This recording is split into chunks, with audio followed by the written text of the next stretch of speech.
નમસ્તે મિત્રો, સ્વાગત છે તમારું આપણી YouTube channel job and career guide by Manisha. મિત્રો, આજે આપણે લઈને આવી ગયા છીએ દેવભૂમિ દ્વારકામાં પીએમ શ્રી વિદ્યાલયમાં અલગ અલગ પોસ્ટ માટે નોકરીની જાહેરાત બહાર પડાયેલી છે. મિત્રો, મહિને તમે 35,700થી લઈ અને 44,900 રૂપિયા સુધી પગાર મેળવી શકો છો. તો ચાલો મેળવી લઈએ તેના વિશે વિગતવાર માહિતી. વાત કરીશું મિત્રો પીએમ શ્રી સ્કૂલ જવાહર નવોદય વિદ્યાલય જે દેવભૂમિ દ્વારકામાં આવેલી છે. મિત્રો, તેમાં છે એ અલગ અલગ પોસ્ટ માટે નોકરીની જાહેરાત બહાર પાડવામાં આવેલી છે. જેમાં વાત કરીશું સૌપ્રથમ પોસ્ટની, તો કે ભાઈ હોસ્ટેલ સુપરિન્ટેન્ડન્ટ, તેમાં મેલ અને ફિમેલ બંને એપ્લાય કરી શકે છે.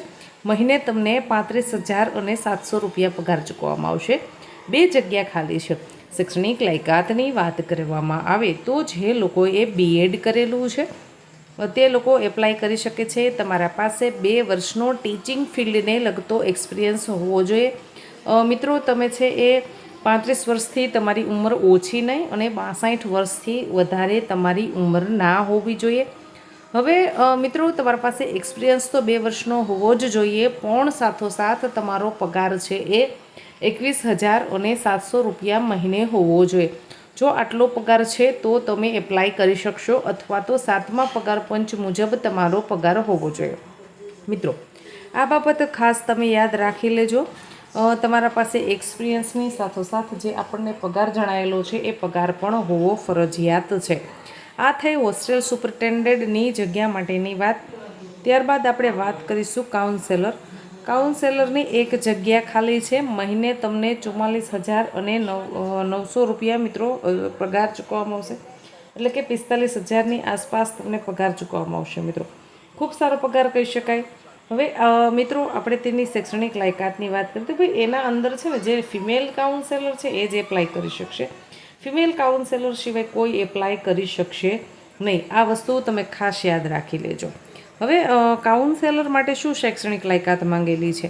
તો કે તમે MA કરેલું હોવું જોઈએ મનોવિજ્ઞાન સાથે, અથવા તો MSc ફિલોસોફી કરેલું હોવું જોઈએ. જે લોકોએ MA મનોવિજ્ઞાન અથવા તો MSc કરેલું છે તે લોકો એપ્લાય કરી શકશે. અને સાથોસાથ તમે 1 વર્ષનો diploma in guidance for in counselling, એટલે કે ભાઈ તમે ડિપ્લોમામાં જે કાઉન્સલિંગનો કોર્સ આવે છે 1 વર્ષનો, તે પણ કરેલો હોવો જોઈએ.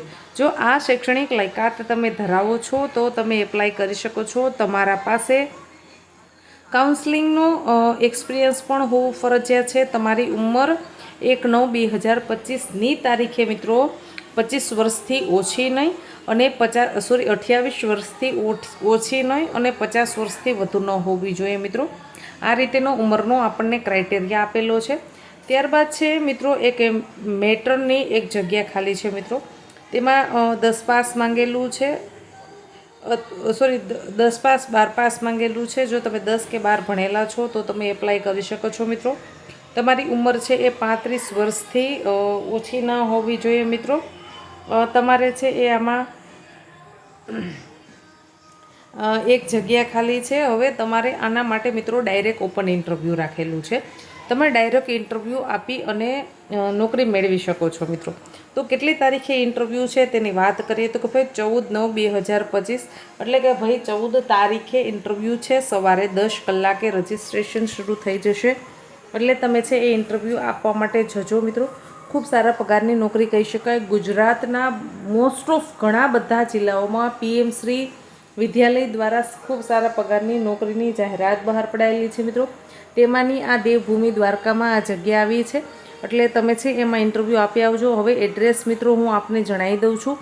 એડ્રેસ છે એ તમે નોંધી લેશો. પીએમ શ્રી સ્કૂલ જવાહર નવોદય વિદ્યાલય, દાતુરિયા, નિયર તાલુકા પાઠિયા, તાલુકો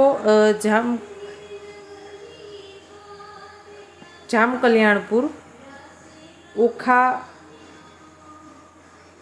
ઓખા મંડળ, પોરબંદર હાઈવે, જિલ્લો દેવભૂમિ દ્વારકા. મિત્રો, ખૂબ સારા પગારની નોકરી છે. 14 તારીખે ઓપન ઇન્ટરવ્યૂ રાખવામાં આવેલું છે. જ્યારે તમે ઇન્ટરવ્યૂ દેવા માટે જાઓ છો ત્યારે તમને ત્યાંથી જ ફોર્મ આપશે. તમારા ઓરિજિનલ ડોક્યુમેન્ટ બધા સાથે લઈને જજો.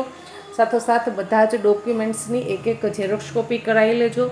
એને છે એ પ્રમાણિત કરી દેજો. એક તમારો પાસપોર્ટ સાઇઝનો સાથે ફોટો લઈ જજો. તમારું આધાર કાર્ડ, તમારા જે પણ સ્કૂલના અંદર તમે નોકરી કરેલી છે તેનો એક્સપિરિયન્સ સર્ટી, અને આ સેલેરી જે આપણને જણાવેલી છે 21,700 રૂપિયા, તો 21,700 રૂપિયાના પગારની તમે સ્લીપ લઈ જઈ શકો છો સાથે પ્રૂફ તરીકે. કેમ કે એમાં આપણને સ્પષ્ટતા સાથે જણાવેલું છે કે ભાઈ આટલી સેલેરીવાળા જ એપ્લાય કરી શકશે. એટલે મિત્રો આ બાબતનું ખાસ ધ્યાન રાખી લેજો. આશા રાખું છું કે તમને આ માહિતી પસંદ આવી હશે. જો માહિતી પસંદ આવી હોય તો વિડીયોને લાઇક કરો. હજી સુધી યુટ્યુબ ચેનલને સબસ્ક્રાઈબ નથી કરી તો ચેનલને કરી લેશો સબસ્ક્રાઈબ. ધન્યવાદ.